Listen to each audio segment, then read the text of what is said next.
तो 16वीं जनगणना के लिए जाति गणना समेत राजपत्र अधिसूचना जारी हो गई है, जिसको लेकर पक्ष विपक्ष से कई नेताओं की प्रतिक्रियाएं सामने आ रही हैं।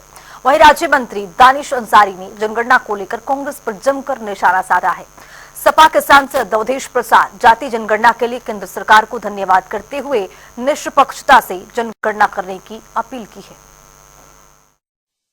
कांग्रेस पार्टी पैदाइशी रूप से पिछड़ों की विशेष तौर से विरोधी पार्टी रही है और समाजवादी पार्टी और बिहार में राष्ट्रीय जनता दल, जिसके वर्तमान में नेता श्री अखिलेश यादव जी और श्री तेजस्वी यादव जी, ये लोग पिछड़ों की बात तो करते थे, लेकिन पिछड़ों की बात करके सारा कुछ हड़प जाते थे और संपूर्ण पिछड़े वर्ग को उसका हिस्सा नहीं मिलता था और पिछड़े के नाम पर ये लगातार राजनीतिक फायदा उठाते थे।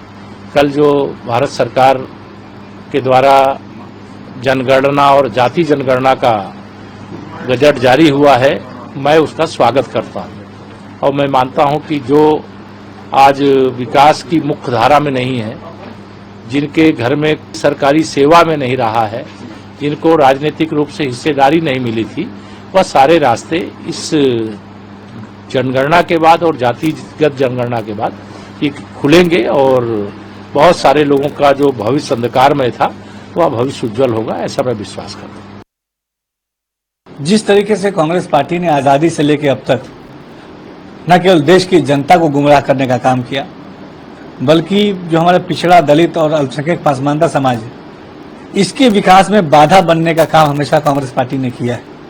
इतिहास गवाह है कि कांग्रेस पार्टी का असली चरित्र ही यही है, असली चेहरा ही यही है कि जब जब समाज के विकास की बात आती है, कांग्रेस पार्टी एक ऐसी लकीर खींचती है जिससे समाज विकास के पथ पे आगे ना बढ़ पाए। आज केंद्र की हमारी मोदी सरकार ने जनगणना, जातिगत जनगणना का जो ऐतिहासिक फैसला लिया, ये इतिहास भी याद रखा जाएगा। देखिए, हमारा देश जो है वो जातिगत धुरी पे टिका हुआ है। देश का विकास जातिगत धुरी पे टिका हुआ है और जब जातिगत जनगणना होगी, एग्जैक्ट फिगर सामने आएंगे, तो यकीनी तौर पे हमें जो पॉलिसीज और योजनाएं जो हम बनाते हैं, उन पॉलिसी और योजनाओं के लिए बहुत ईमानदारी से हम काम कर पाएंगे। सार्थक चीजें, सार्थक नतीजे ग्राउंड पर पहुंच पाएंगे। लेकिन कांग्रेस पार्टी को तमाम जो सार्थक चीजें हैं वो दिखाई नहीं देती। अधिसूचना जारी होने के संबंध में इस देश में जातीय जनगणना कराने के लिए सबसे पहले अगर किसी ने बल दिया है तो हमारे नेता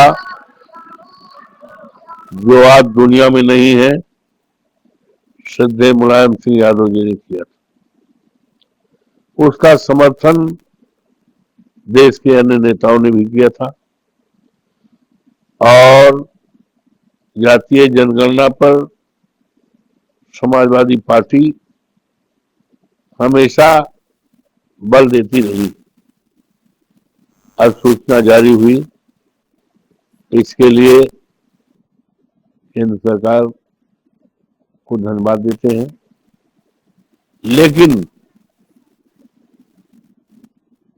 जातीय जनगणना निष्पक्ष होनी चाहिए और जातीय जनगणना में जो आंकड़े तैयार किए जाएं वो धरातल वाले आंकड़े हों। फर्जी आंकड़े करने से, जातीय जनगणना करने से जो इस देश के वंचितों को, पीड़ितों को, गरीबों को आजादी के 75 साल के बाद भी आजादी का फल नहीं मिला। अगर आंकड़े सही नहीं आए तो जातीय जनगणना कराने का कोई अर्थ नहीं होगा।